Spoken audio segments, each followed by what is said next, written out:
सपने वो नहीं होते जो आपको सोने के बाद आते हैं। सपने तो वो होते हैं जो आपको सोने नहीं देते।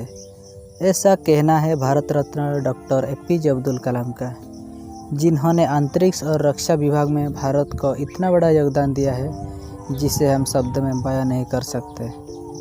रक्षा विभाग में उनके योगदान के वजह से उन्हें लोग मिसाइल मैन नाम से भी जानते हैं। अब्दुल कलाम 2002 से 2007 तक 11 राष्ट्रपति बने रहे, जिन्हें यह पद टेक्नोलॉजी और साइंस में उनके विशेष योगदान की वजह से मिला, ना कि हमारे गंदी राजनीति की वजह से। लेकिन दोस्तों, कलाम जी के ये कामयाबी आसानी से नहीं प्राप्त हुई थी। इस कामयाबी के पीछे एक बड़ी संघर्ष छुपा हुआ है। आइए इसे जानने के लिए उनके बचपन से शुरुआत करते हैं। अब्दुल कलाम का जन्म 15 अक्टूबर 1931 को तमिलनाडु के रामेश्वरम में एक मुस्लिम परिवार में हुआ था। रामेश्वरम जो कि पहले मद्रास में था, लेकिन अब तमिलनाडु राज्य में है।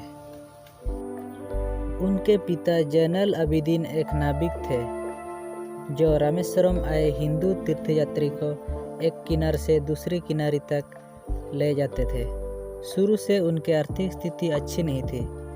कैसे भी करके 2 वक्त का खाना मिल जाए, वही ज़्यादा हुआ करता था। आर्थिक स्थिति अच्छी न होने की वजह से अब्दुल कलाम को छोटी से ही उम्र में काम करना पड़ा।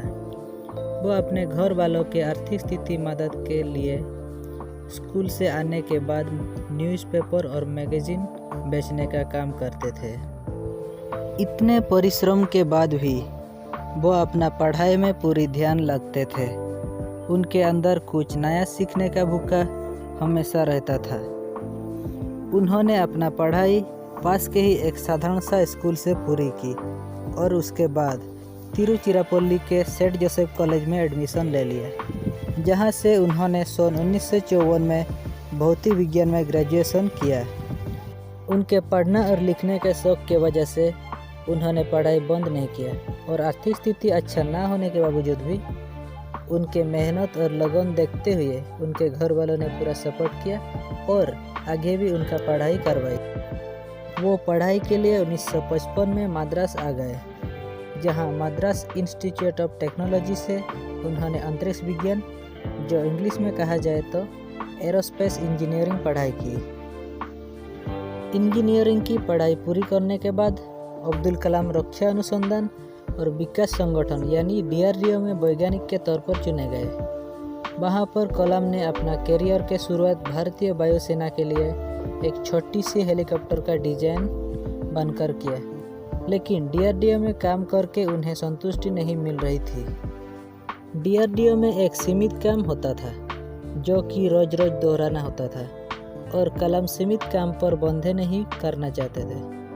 कुछ वर्षों तक काम करने के बाद 1969 में उनका ट्रांसफ़र भारतीय अनुसंधान संगठन यानी ISRO में हो गया। यहाँ पर सैटेलाइट लॉन्च पर योजना के डायरेक्टर तौर पर मिस किया गए थे।